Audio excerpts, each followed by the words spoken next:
بسم اللہ الرحمن الرحیم۔ السلام علیکم۔ اردو کہانی ورلڈ چینل میں خوش آمدید۔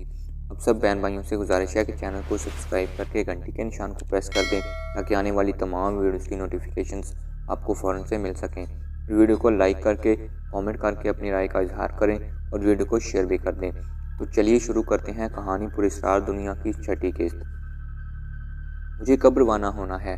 میں نے آسمان پر پھیلے اندھیروں کی طرف دیکھتے ہوئے شاکال سے پوچھا۔ تم جاؤ اپنے کمرے میں بیٹھو، میں تمہارے مددگاروں کو لے کر آتا ہوں، اس نے کہا۔ میں اپنے کمرے کی طرف چل دیا۔ میں سوچ رہا تھا کہ کیا وہ گھر کے باہر سے مددگاروں کو لے کر آئے گا یا یہیں کسی کمرے سے انہیں نکالے گا، کیونکہ دن میں جو بلا اس کے ساتھ باتیں کر رہی تھی اسے میں نے گھر سے باہر جاتے دیکھا تھا۔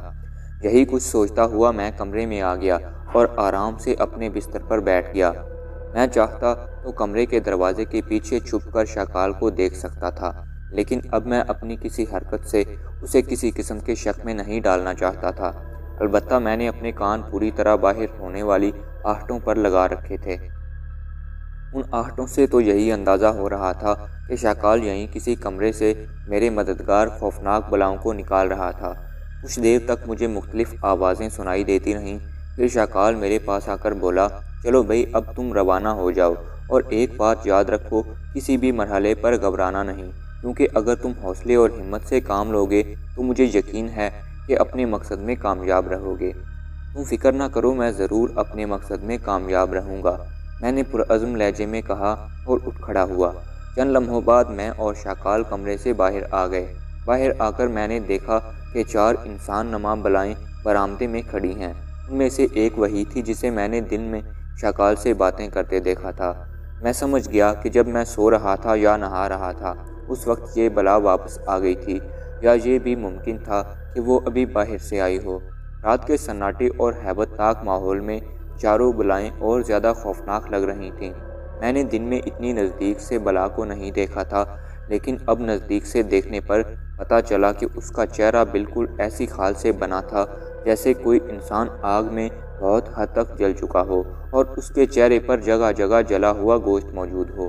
اس بلا کی آنکھیں بالکل 2 سرخ انگاروں کی طرح دیکھ رہی تھیں۔ اس کے منہ سے کئی بڑے بڑے دانت باہر کو آ رہے تھے اور کسی خونخوار کتے کی طرح اس کی زبان منہ سے باہر لٹک رہی تھی، جبکہ اس کے کان بہت بڑے بڑے اور بالکل سیاہ تھے۔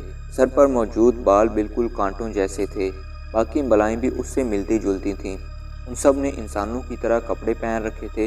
ان کے ہاتھ مرغی کے پنجوں سے مشابہ تھے، جبکہ پیر انسانی ڈانچوں کے پیروں جیسے تھے۔ بس اب تم سب جاؤ، شاکال نے توقمانہ انداز میں کہا تو 2 بلائیں چل پڑیں۔ میں بھی ان کے پیچھے پیچھے چل دیا اور باقی 2 بلائیں میرے پیچھے چل پڑیں۔ وہ چاروں بلائیں گھر کے بیرونی دروازے سے باہر آنے کے بعد سیدھے ہاتھ کی طرف چل دیں۔ میں بھی ان کے پیچھے تھا۔ وہ چاروں خاموشی سے چل رہی تھیں۔ اندھیرا ہونے کی وجہ سے میں بڑی احتیاط سے چل رہا تھا۔ میں کچھ آرام کرنا چاہتا ہوں، میں نے چاروں بلاؤں سے کہا۔ میں واقعی بہت تھک چکا تھا۔ اب تک ہم کئی پہاڑوں کو عبور کر چکے تھے اور مجھے یہ بھی معلوم نہیں تھا کہ ہمیں مزید کتنی دیر چلنا ہے۔ میری آواز سن کر وہ چاروں بلائیں میرے نزدیک آ گئیں۔ میں ان کی اس حرکت سے کچھ خوفزدہ ہو گیا، کیونکہ اس طرح ان چاروں کا اپنے قریب آ جانا میری سمجھ سے باہر تھا۔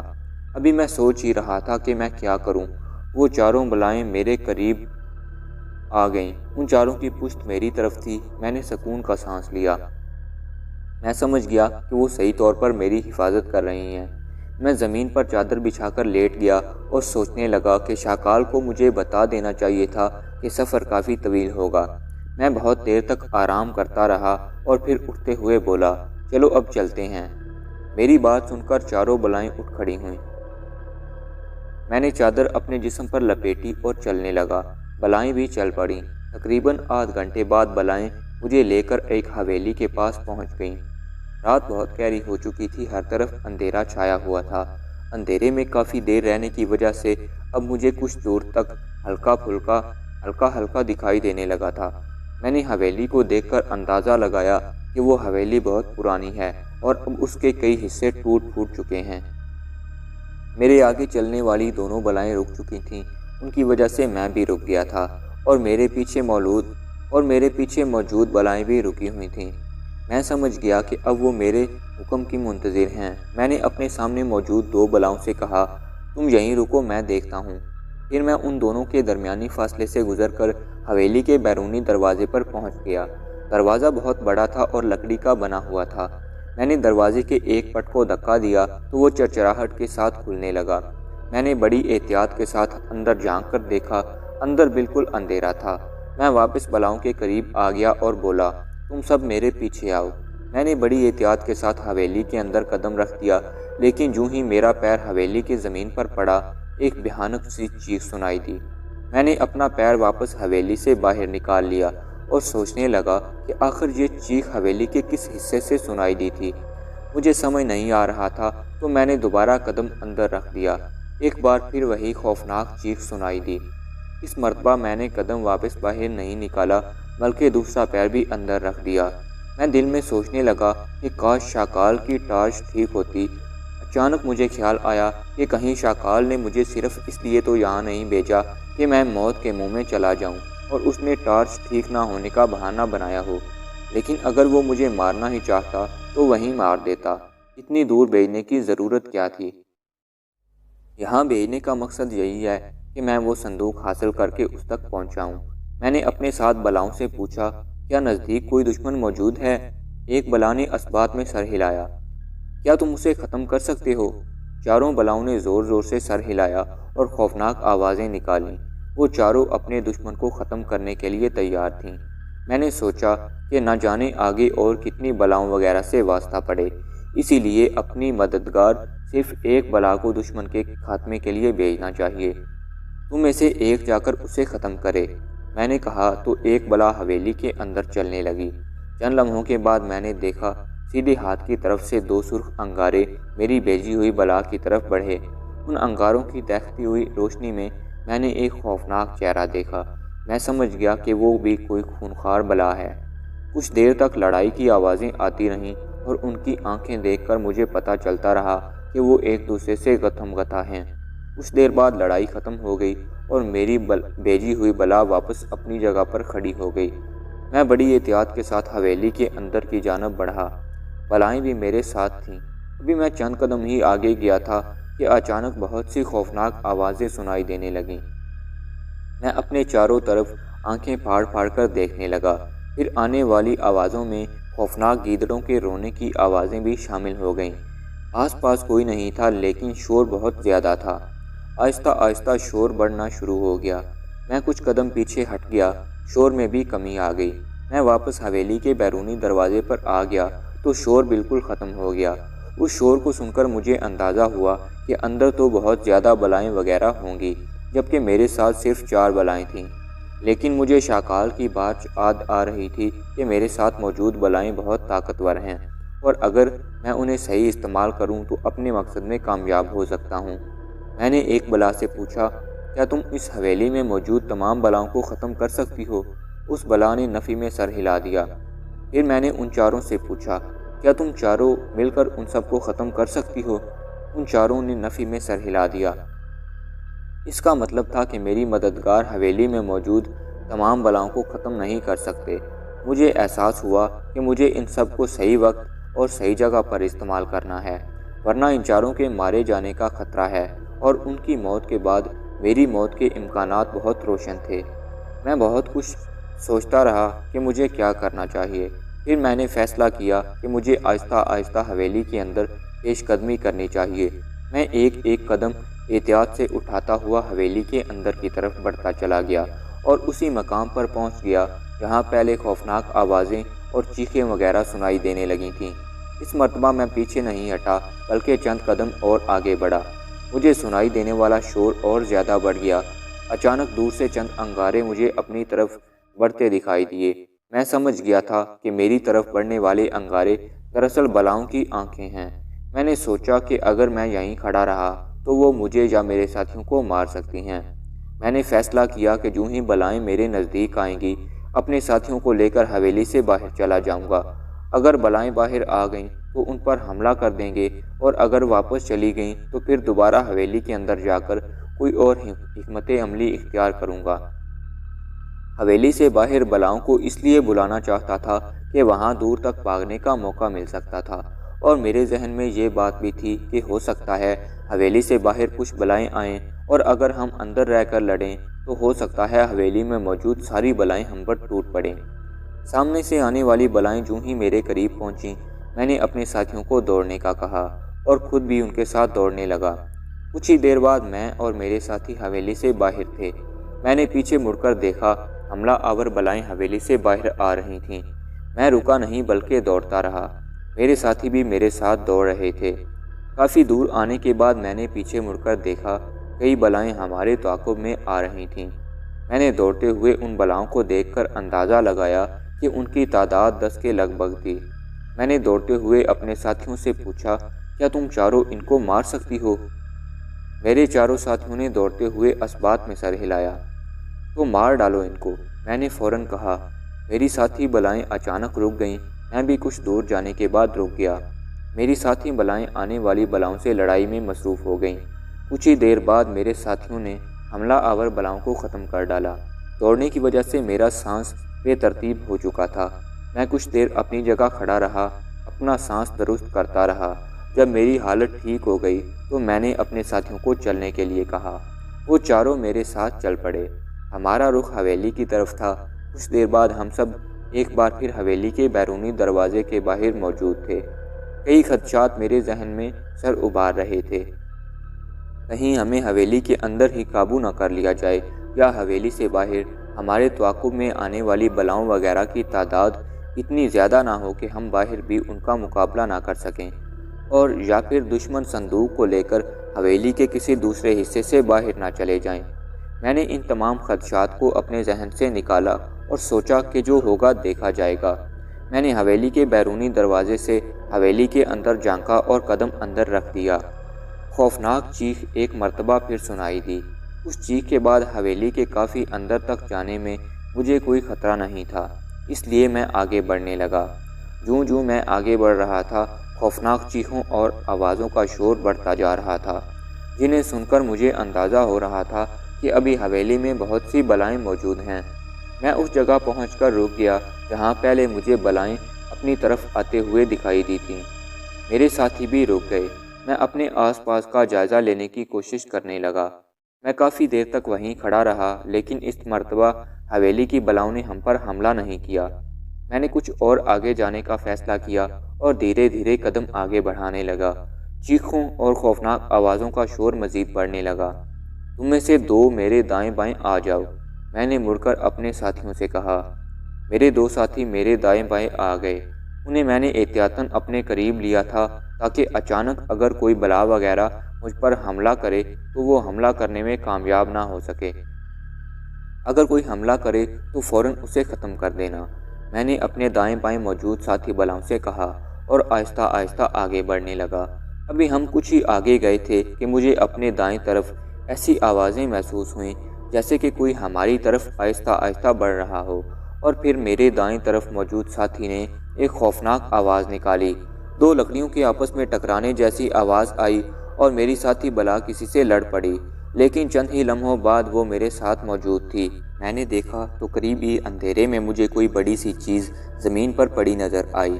ہم سب ایک بار پھر آگے بڑھنے لگے۔ خوفناک چیخوں اور آوازوں کا شور اب بھی سنائی دے رہا تھا۔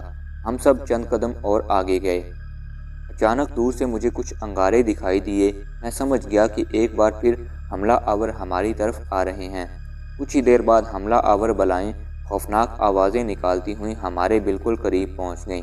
میں نے اپنے ساتھیوں کو دوڑنے کے لیے کہا اور خود بھی دوڑنے لگا۔ ہمارا رخ حویلی کے بیرونی دروازے کی طرف تھا۔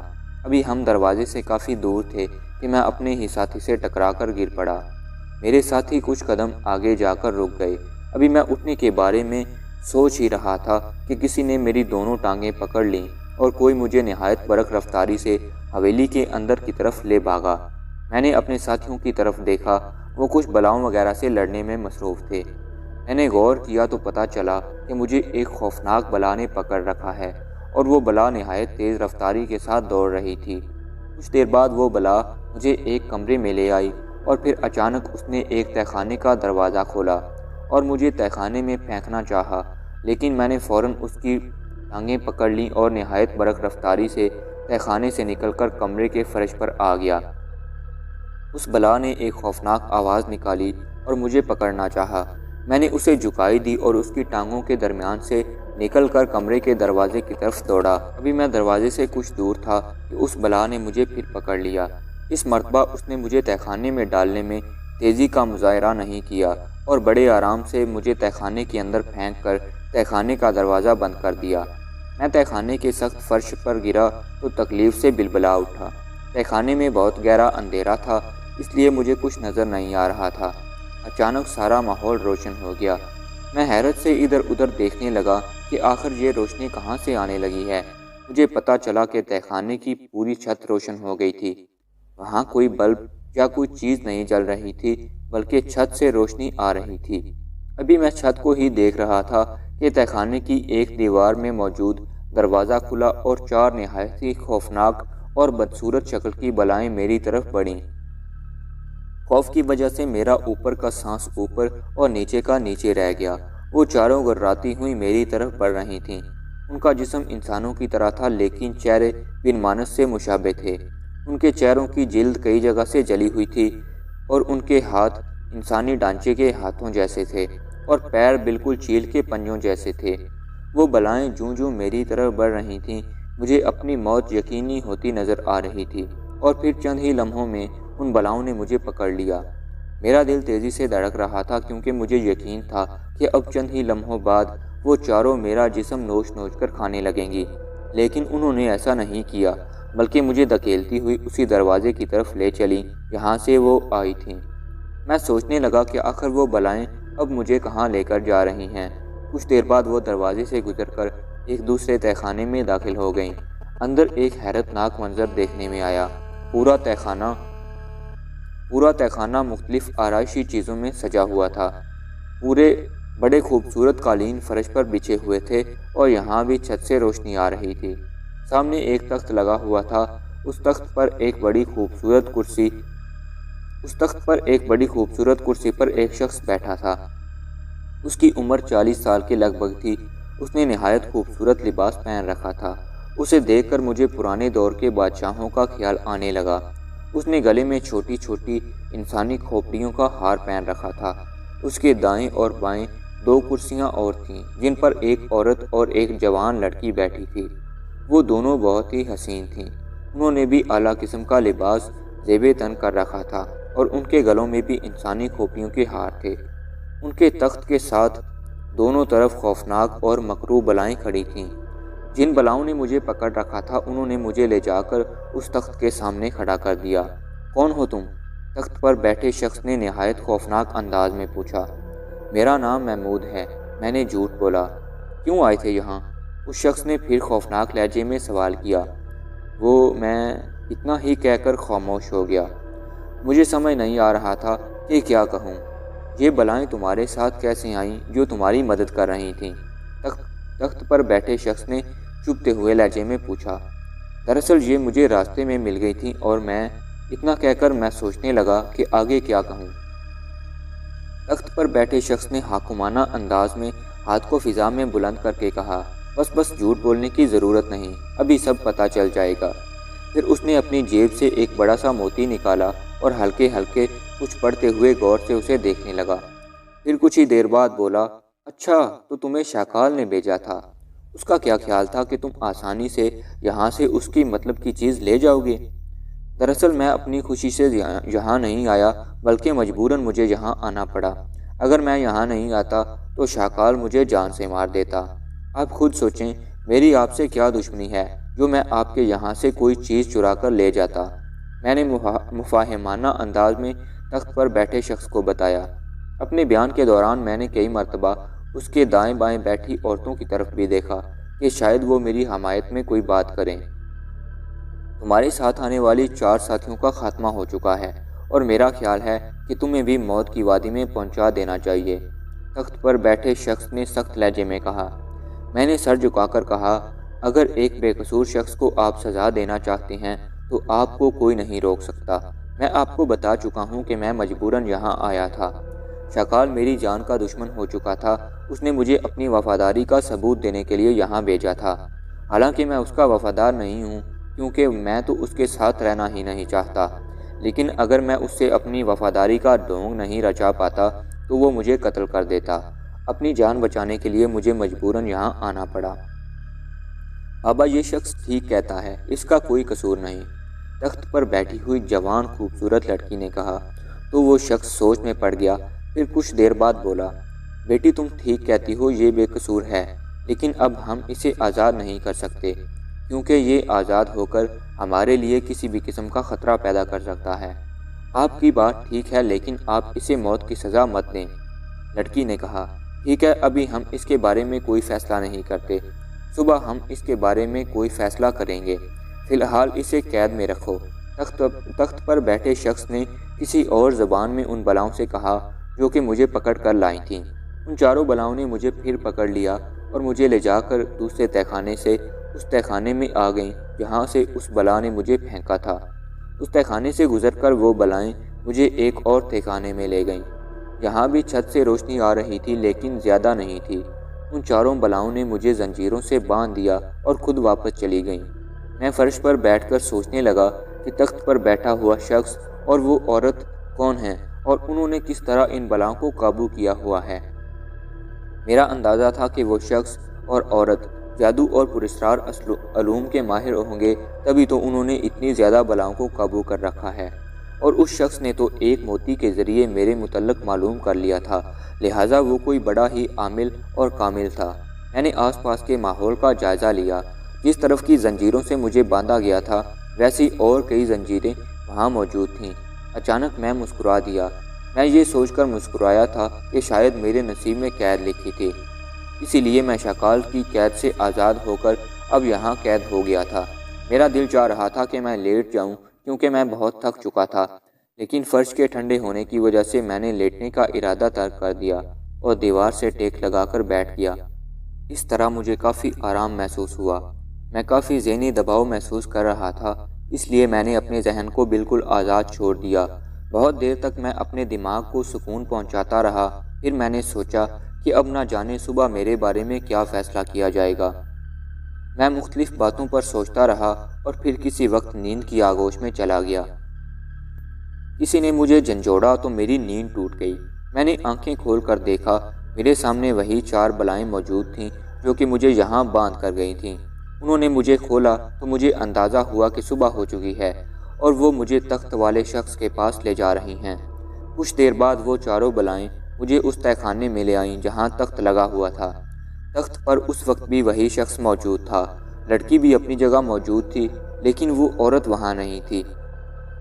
دیکھو بھئی، آج ہم لوگ یہاں سے جا رہے ہیں اور تم بھی ہماری قید میں رہتے ہوئے ہمارے ساتھ جاؤ گے اور آئندہ تم ہماری قید میں ہی رہو گے، تخت پر بیٹھے ہوئے شخص نے کہا۔ اب میرے بارے میں کوئی فیصلہ کرنے کا اختیار آپ کو حاصل ہے، اس لیے میں آپ سے کچھ نہیں کہوں گا، میں نے مؤدبانہ لہجے میں کہا۔ اب تم جاؤ، تمہیں ناشتہ دے دیا جائے گا، اس کے علاوہ اگر تم غسل وغیرہ کرنا چاہو تو وہ بھی کر سکتے ہو، تخت پر بیٹھے شخص نے کہا۔ پھر اس نے سامنے کھڑی بلاؤں سے کچھ کہا تو ایک بلا تہخانے سے باہر چلی گئی۔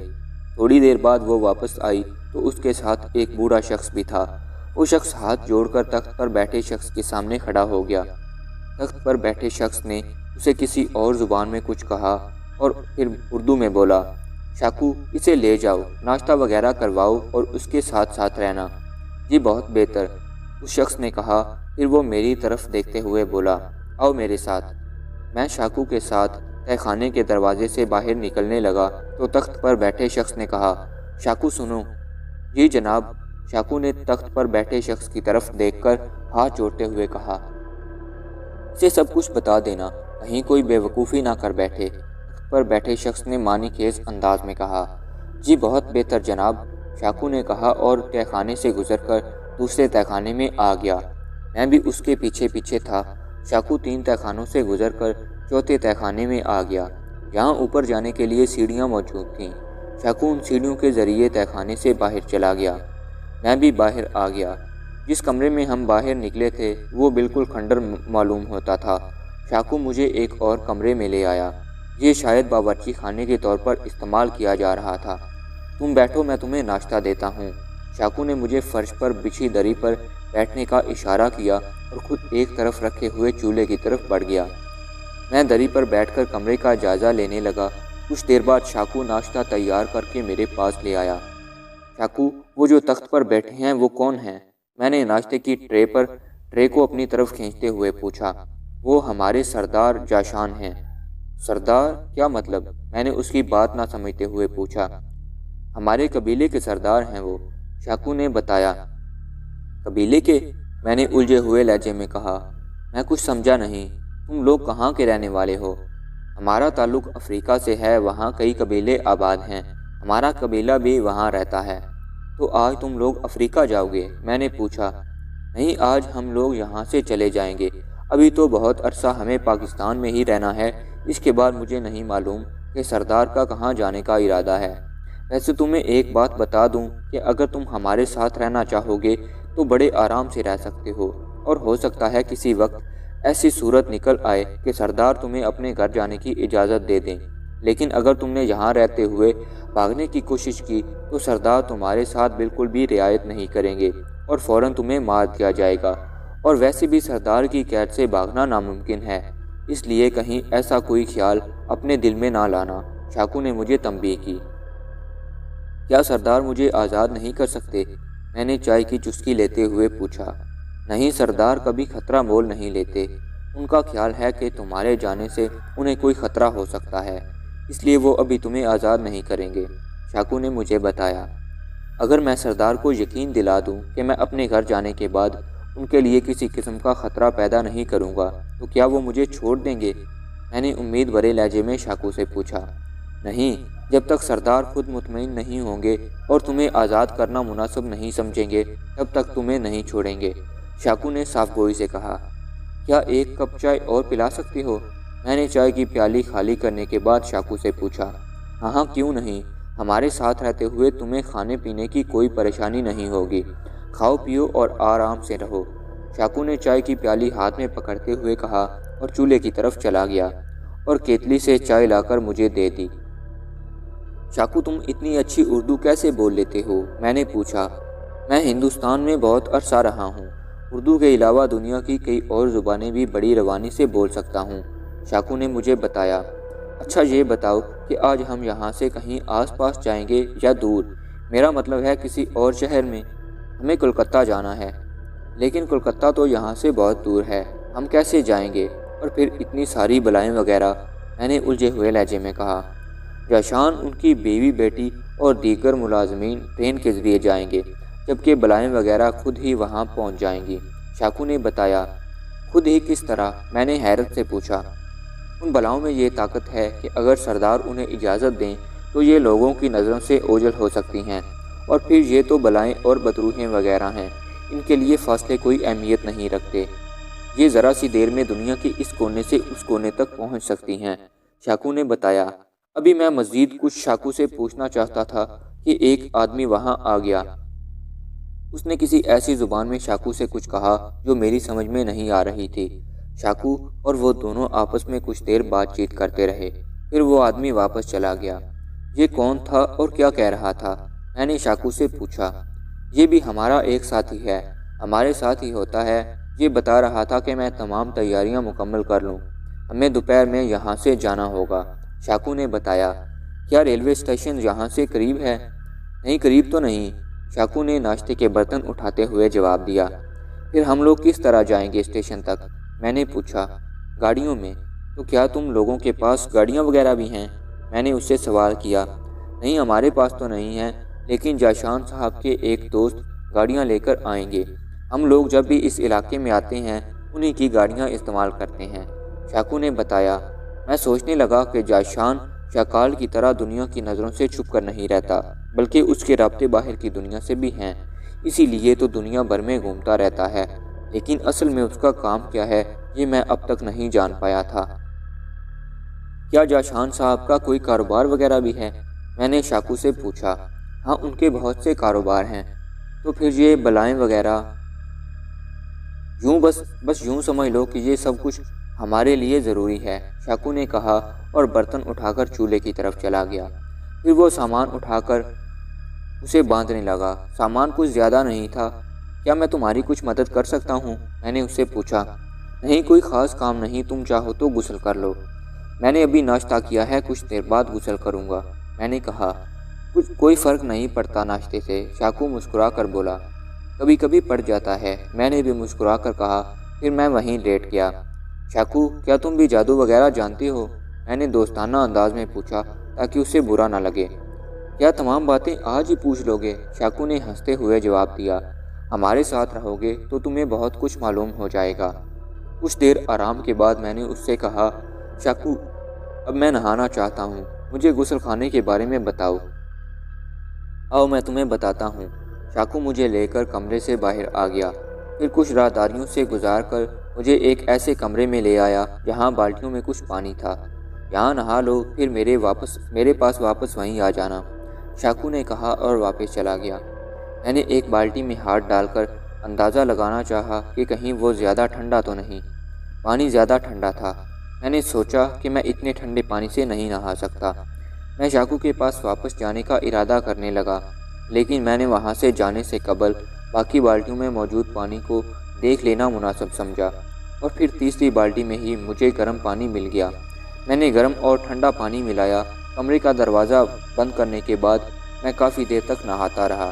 اچانک نہاتے ہوئے مجھے خیال آیا کہ میں جاشان کے پاس آ کر اپنے آپ کو محفوظ سمجھنے لگا تھا، لیکن یہ بھی تو ہو سکتا تھا کہ شاکال اب بھی کسی طرح مجھے نقصان پہنچا سکتا ہو، یا پھر مجھے یہاں سے آزاد کروا کر لے جا سکتا ہو، اور میں تو اس کے پاس جانا نہیں چاہتا تھا۔ پھر مجھے شوبھا کا خیال آیا۔ وہ شاکال کی قید میں تھی اور کافی بری حالت میں تھی۔ میں نے اسے شاکال سے آزاد ہونے کے بارے میں منصوبہ بھی بنایا تھا، جس پر وہ راضی بھی ہو گئی تھی۔ پھر نہ جانے کیوں وہ اپنے ارادے سے بدل گئی تھی، لیکن اس کے باوجود میرے دل میں یہ بات تھی کہ شاید وہ اپنے غصے اور نفرت کی اداکاری کر رہی ہو، اور بعد میں اس کا ارادہ ہو کہ میرے بنائے ہوئے منصوبے پر کام کرے گی۔ اب جب تک میں جاشان کے پاس تھا، شوبھا کے لیے کچھ نہیں کر سکتا تھا۔ ویسے میں نے دل میں یہ ارادہ کر لیا تھا کہ شاکو یا جاشان سے کسی مناسب موقع پر شوبھا کی مدد کے لیے ضرور بات کروں گا۔ میں غسل خانے سے فارغ ہو کر شاکو کے پاس آ گیا۔ وہ اپنا سامان باندھ چکا تھا۔ ہاں بھئی، ہو گیا غسل؟ شاکو نے مجھے دیکھ کر پوچھا۔ ہاں غسل تو ہو گیا، لیکن غسل کے دوران میرے ذہن میں ایک بات آئی تھی۔ میں نے کہا، ہاں بتاؤ کیا بات ہے؟ شاکو نے پوچھا۔ میں سوچ رہا تھا کہ میں جس دشمن کے ہاتھوں سے نکل کر یہاں تک آ گیا ہوں اور یہاں اپنے آپ کو محفوظ سمجھنے لگا ہوں، کیا میں ٹھیک سمجھ رہا ہوں؟ میں نے پوچھا۔ شاکو دھیرے سے ہنسا اور بولا، ایک بات کا جواب دو۔ ہاں پوچھو، میں نے کہا۔ اگر ایک دودھ پیتا بچہ تمہارے سامنے آئے اور تم سے یہ کہا جائے کہ یہ بچہ اٹھ کر تمہیں قتل کر دے گا، تو تم یہ بات سن کر کیا سوچو گے؟ شاکو نے مسکراتے ہوئے پوچھا۔ میں ہنسوں گا، میں نے ہنستے ہوئے جواب دیا۔ بس تو یوں ہی سمجھو کہ تمہارا دشمن شاکال جاشان کے سامنے ایک دودھ پیتے بچے کی حیثیت رکھتا ہے۔ اگر ایسی بات ہے تو پھر میرا ایک کام بڑی آسانی سے ہو سکتا ہے، میں نے خوش ہو کر کہا۔ کیسا کام؟ شاکو نے بھامیں سکیڑ کر پوچھا۔ دراصل شاکال کے پاس ایک لڑکی شوبھا قید ہے، اس کی حالت بہت نازک ہے۔ کیا ایسا نہیں ہو سکتا کہ ہم کسی طرح اسے شاکال کی قید سے آزاد کرا لیں؟ میں نے پوچھا۔ دیکھو، ایک بات یاد رکھنا، جاشان صاحب خواہ مخواہ کسی کے مسئلے میں ٹانگ نہیں اڑاتے، اور نہ ہی کسی کو اپنے کاموں میں دخل دینے کی اجازت دیتے ہیں۔ کل جب شاکال نے یہاں حملہ کروایا تو جاشان صاحب نے حملہ آوروں کو ختم کر دیا۔ جاشان صاحب کا حکم تھا کہ بلاؤں کو مار دیا جائے اور تمہیں ان کے سامنے پیش کیا جائے۔ ان کے حکم کی تعمیل کی گئی اور تمہیں ان کے سامنے پیش کر دیا گیا، اور انہوں نے تمہارے بارے میں فیصلہ سنا دیا۔ اگر تم ان سے شاکال کی قید میں موجود لڑکی کو آزاد کروانے کے لیے کہو گے تو وہ کبھی تمہاری بات نہیں مانیں گے، شاکو نے کہا۔ میں تو اس لیے کہہ رہا تھا کہ اگر کسی مظلوم کی زندگی بچ جاتی تو اچھا ہوتا، میں نے شاکو کے دل میں ہمدردی کا جذبہ پیدا کرنے کی کوشش کرتے ہوئے کہا۔ نہیں، کچھ بھی ہو، جاشان صاحب کبھی شاکال کے خلاف کوئی کارروائی نہیں کریں گے، شاکو نے گویا مجھے اپنا آخری فیصلہ سنا دیا۔ چلو ٹھیک ہے، میں نے شکست خوردہ لہجے میں کہا۔ بس اب کچھ دیر میں گاڑیاں آنے والی ہیں، ہمیں روانہ ہونا ہے، شاکو نے بتایا اور باورچی خانے سے باہر چلا گیا۔ میں وہیں فرش پر بیٹھ گیا کیونکہ شاکو دری سامان کے ساتھ باندھ چکا تھا۔ کچھ دیر بعد شاکو نے آ کر مجھ سے کہا، او تمہیں جاشان صاحب بلا رہے ہیں۔ کیوں، خیریت تو ہے؟ کہیں تم نے لڑکی والی بات انہیں بتا تو نہیں دی؟ میں نے قدرے گھبرا کر پوچھا۔ مجھے ڈر تھا کہ کہیں جاشان صاحب میری بات سے ناراض نہ ہو گئے ہوں۔ نہیں، وہ بات نہیں ہے، شاکو نے مجھے تسلی دیتے ہوئے کہا۔ میں شاکو کے پیچھے پیچھے چل پڑا اور اس کمرے میں آ گیا۔ میں جاشان صاحب، ان کی بیوی اور بیٹی کو دیکھ کر حیران رہ گیا۔ جس حلیے میں میں نے کل انہیں دیکھا تھا، آج وہ اس حلیے میں نہیں تھے۔ جاشان صاحب نے بڑھیا قسم کا ڈبل پریس سوٹ پہن رکھا تھا، جبکہ ان کی بیوی اور بیٹی نے یورپین لباس پہنے ہوئے تھے۔ کمرے کا سامان بھی باندھ دیا گیا تھا۔ جی جناب، آپ نے مجھے یاد فرمایا؟ میں نے نہایت مؤدبانہ انداز میں جاشان صاحب سے پوچھا۔ دیکھو، اب سے کچھ دیر بعد ہم لوگ یہاں سے روانہ ہونے والے ہیں۔ سب سے پہلے تو یہ بات یاد رکھنا کہ ہم نے تمہیں ایک طرح سے پناہ دی ہے، اس لیے ہمارے مفاد کو ہمیشہ ترجیح دینا۔ اگر میں چاہوں تو تمہیں ختم کر سکتا ہوں، لیکن چونکہ تم بے قصور ہو، اس لیے میں تمہیں موت کی سزا نہیں دینا چاہتا۔ میں یہ چاہتا ہوں کہ تم ہمارے ساتھ اس وقت تک رہو جب تک میں چاہتا ہوں۔ اس بات کا امکان ہے کہ میں کسی وقت تمہیں آزاد کر دوں، لیکن جب تک میں مطمئن نہیں ہوں گا تمہیں آزاد نہیں کر سکتا۔ اس کے علاوہ ابھی تمہارے حلیے میں کچھ تبدیلی کرنی پڑے گی، کیونکہ باہر تمہیں کوئی بھی پہچان سکتا ہے، جاشان نے کہا۔ پھر شاکو کی طرف دیکھ کر اس نے کسی اور زبان میں کچھ کہا جسے میں نہیں سمجھ سکا۔ آؤ میرے ساتھ، شاکو نے مجھ سے کہا اور تہہ خانے کے دروازے کی طرف چل دیا۔ میں بھی اس کے پیچھے پیچھے چلنے لگا۔ شاکو مجھے لے کر تہہ خانے سے باہر آ گیا اور ایک کمرے میں پہنچ کر بولا، یہیں بیٹھ جاؤ۔ میں فرش پر بیٹھ گیا۔ شاکو نے قریب رکھے بیگ میں سے میک اپ کی کچھ چیزیں نکالیں اور میرا میک اپ کرنے لگا۔ کچھ دیر بعد اپنے کام سے فارغ ہو کر شاکو نے ایک آئینہ مجھے تھما دیا۔ میں نے آئینے میں اپنی شکل دیکھی تو حیران رہ گیا۔ مجھے یہ تسلیم کرنا ہی پڑا کہ شاکو میک اپ کرنے کا بڑا ماہر تھا۔ اس نے کچھ ہی دیر میں مجھے بالکل بدل ڈالا تھا۔ کیسا لگا میک اپ؟ شاکو نے مسکرا کر مجھ سے پوچھا۔ بہت بہترین، میں نے اس کی تعریف کی۔ ایک بات تمہیں اور بتاؤں کہ جس کیمیکل سے میں نے تمہارا میک اپ کیا ہے، اس کی وجہ سے تمہارا میک اپ اس وقت تک خراب نہیں ہو سکتا جب تک اسے ایک اور خاص کیمیکل سے اتارا نہ جائے، شاکو نے بتایا۔ کیا پانی سے بھی اس پر کوئی فرق نہیں پڑے گا؟ میں نے الجھے ہوئے لہجے میں پوچھا۔ پانی سے بھی کوئی فرق نہیں پڑے گا، تم بے فکر ہو کر منہ دھو سکتے ہو، شاکو نے مسکرا کر بتایا۔ اچھا تم یہیں بیٹھو، میں ابھی کچھ اور کام بھی کرنے ہیں، ابھی کچھ ہی دیر میں گاڑیاں آنے والی ہیں، شاکو نے کہا اور میک اپ کا سامان واپس بیگ میں رکھنے لگا۔ پھر اپنے کام سے فارغ ہو کر کمرے سے باہر چلا گیا۔ میں سوچنے لگا کہ شاکو بہت ذہین اور تجربے کار آدمی ہے۔ ابھی تو مجھے اس کے متعلق بہت کم معلوم تھا، لیکن مجھے اندازہ ہو رہا تھا کہ اسے اور بھی بہت کچھ آتا ہوگا۔ میں نے دل میں فیصلہ کیا کہ اگر میں جاشان کے ساتھ ہی رہا اور کوئی ایسی صورتحال پیدا نہ ہوئی کہ مجھے ان سے علیحدہ ہونا پڑا، تو میں ضرور شاکو سے بہت کچھ سیکھوں گا۔ کچھ دیر بعد مجھے کسی کے قدموں کی آواز سنائی دی۔ میں دروازے کی طرف دیکھنے لگا۔ چند لمحوں بعد شاکو اندر داخل ہوا اور بولا، چلو گاڑیاں آ گئی ہیں۔ میں اٹھ کھڑا ہوا اور پھر شاکو کے ساتھ کمرے سے باہر آ گیا۔ باہر جاشان، اس کی بیگم اور بیٹی موجود تھیں، جبکہ 6 آدمی اور بھی کھڑے تھے۔ وہ یقیناً جاشان کے ملازم تھے۔ آؤ بھائی چلو، جاشان نے مجھ سے کہا۔ میں جاشان کے قریب پہنچ گیا تو وہ ہنستے ہوئے بولا، اب تمہیں کوئی نہیں پہچان سکتا کیونکہ تم بالکل بدل چکے ہو۔ جی ہاں، یہ سب شاکو کا کمال ہے، میں نے بھی مسکرا کر کہا۔ کچھ دیر بعد ہم سب حویلی سے باہر آ گئے۔ 2 بہترین گاڑیاں باہر کھڑی تھیں۔ میں نے ادھر ادھر نظریں دوڑائیں تو پتہ چلا کہ دور دور تک میدان تھا، جبکہ الٹے ہاتھ کی طرف بہت سے پہاڑ نظر آ رہے تھے۔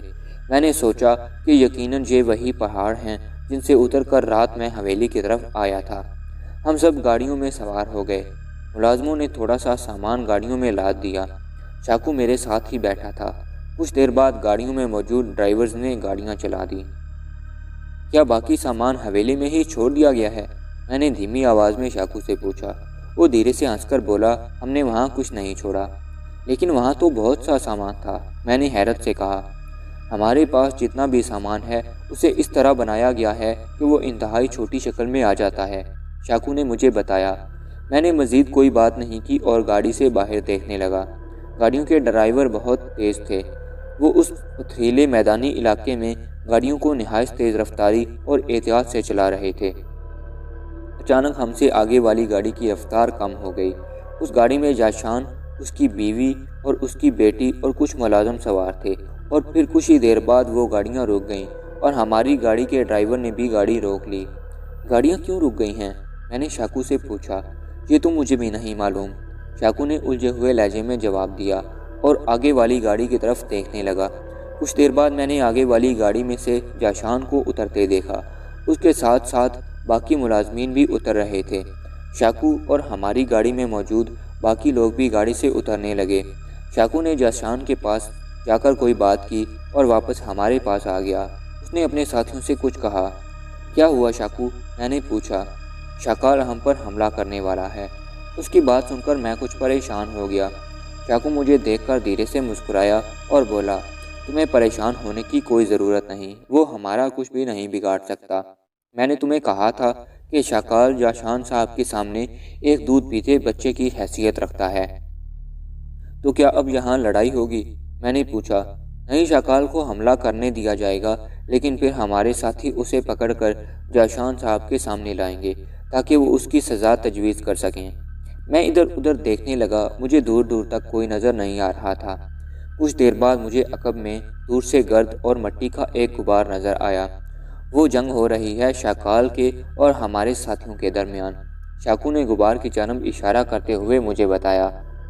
کچھ ہی دیر بعد غبار تھم گیا اور کچھ لوگ ہمیں اپنی طرف آتے دکھائی دیے۔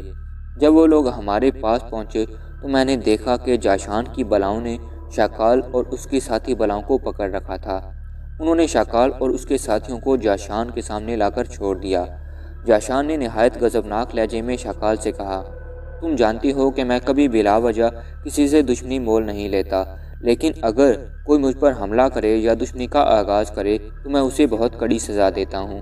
تم نے بھی بلا وجہ مجھ سے دشمنی کا آغاز کیا، لیکن کل رات بھی تمہارے ساتھی مارے گئے اور اب بھی تم ناکام میرے سامنے کھڑے ہو۔ شاکال نے انتہائی شائستہ آواز میں جواب دیا، مجھے آپ کی طاقت کا صحیح اندازہ نہیں تھا، اس لیے میں آپ پر حملہ کر بیٹھا، لیکن اب مجھے پتہ چل گیا ہے کہ میں آپ کے سامنے کچھ بھی نہیں، اس لیے میں آپ سے درخواست کرتا ہوں کہ مجھے معاف کر دیا جائے، آئندہ کبھی ایسی غلطی نہیں ہوگی۔ انہیں لے جاؤ اور بعد میں میرے سامنے پیش کرنا، جاشان نے غصیلے لہجے میں کہا۔ تو بلائیں شاکال اور اس کے ساتھیوں کو لے کر ایک طرف چلی گئیں۔ ہم سب دوبارہ گاڑیوں میں سوار ہو گئے۔ گاڑیاں بہت دیر تک میدانی علاقے میں چلتی رہیں۔ میرے ذہن میں کھچڑی سی پک رہی تھی کہ بلائیں شاکال کو لے کر کہاں گئی ہوں گی۔ آخر کار میں نے شاکو سے پوچھ ہی لیا، شاکو بلائیں شاکال کو لے کر کہاں گئی ہیں؟ وہ اسے پہاڑوں میں لے گئی ہیں، شاکو نے مجھے بتایا۔ تو پھر وہ اسے جاشان صاحب کے سامنے کیسے پیش کریں گی؟ میں نے پوچھا۔ ان کا اپنا ایک طریقہ کار ہے، میں تمہیں بعد میں بتاؤں گا، فی الحال تم مجھ سے کچھ دیر بعد مت کرنا کیونکہ میں کچھ منتر پڑھ رہا ہوں، شاکو نے کہا اور کچھ بڑبڑانے لگا۔ میں کچھ دیر اس کے چہرے کی طرف دیکھتا رہا اور پھر گاڑی سے باہر دیکھنے لگا۔ کافی دیر میدانوں اور ویران علاقوں میں چلنے کے بعد گاڑیاں ایک کچی سڑک پر آ گئیں۔ یہ علاقہ میں نے پہلے کبھی نہیں دیکھا تھا۔ کچی سڑک پر بھی گاڑیاں بہت دیر تک چلتی رہیں، پھر ایک پختہ سڑک پر آ گئیں۔ کچھ دور جانے کے بعد ہمیں 2-4 گاڑیاں اور بھی نظر آئیں اور پھر جوں جوں ہم آگے بڑھتے رہے شہر نزدیک آتا گیا اور ہم شہر میں داخل ہو گئے۔